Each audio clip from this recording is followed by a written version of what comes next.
The Prime Minister's Social Justice and Mobility Commission was no feet-of-the-fire unit, handpicked with the self-flagellation of the strong to ask questions of the government that were as difficult as could be.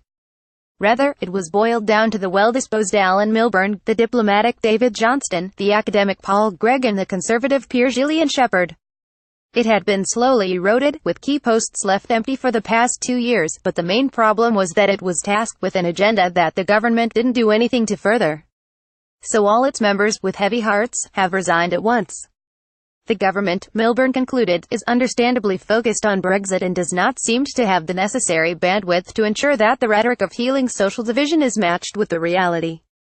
It may be the note of sad kindness that makes Milburn's letter to Theresa May so devastating. He does not doubt her personal belief in social justice, he merely sees little evidence of that being translated into meaningful action. This puts him at the far center of an opposition that typically found May's equality shtick rather hard to swallow, but of course he is all the more dangerous for that. It may be the note of sad kindness that makes Milburn's letter to Theresa May so devastating. If you could use the phrase sting in the tail of a letter that is stinging from head to toe, the sign-off is particularly damaging. Alan Milburn is not stalking off the territory completely. Instead, he'll be setting up a new social mobility institute, independent of government and political parties, to work with local councils, major employers, and anyone else who may be able to promote equality. There is, obviously, eternal conflict over the role of major employers. The Milburn wing of the Labour Party still insists that workers and bosses are on the same side, while the newly ascendant leaders see employers as the source of the low-wage problem rather than suppliers of ready answers. But that division, fundamental though it is, has nothing on the crisis engulfing the government. The people running the country simply aren't seen as being competent to effect meaningful change.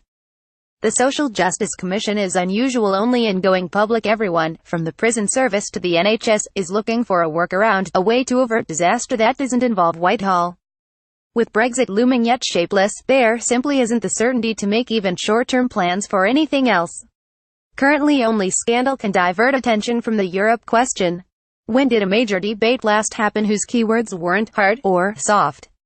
Alan Milburn, who has resigned as chair of the Social Mobility Commission.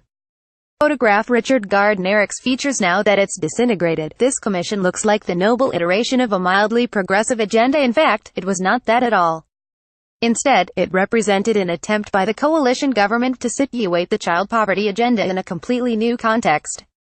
The Child Poverty Act of 2010 had clear targets: a reduction in the number of children living in relative poverty, absolute poverty, combined low income and material deprivation, and persistent poverty. The act came to life with cross-party support, but that was only skin deep.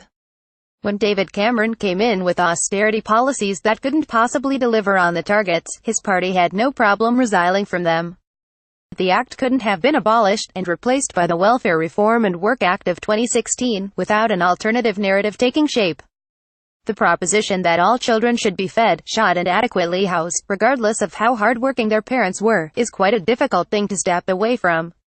So it was merged, as of the Welfare Reform Act of 2012, with the idea of social mobility, as if those two aims were synonymous.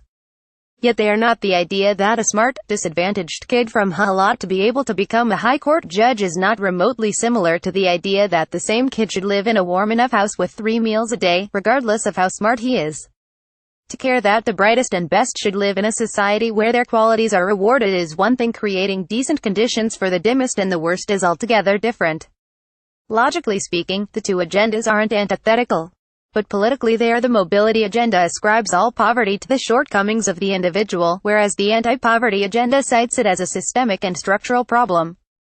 Arguably, it was New Labour's squeamishness around poverty that made this shift possible. Gordon Brown could never quite bring himself to sell his tax credits as necessary redistribution, and instead fell back on a more sentimental fix: it may be an adult's fault that her wages aren't high enough, but it can't possibly be a child's. The conversation for the opposition to have now is not how to restore social mobility to its previous, hallowed place in the national discourse, but to build back into the agenda the idea that persistent poverty is itself an insult to society, regardless of the personal qualities of those surviving it.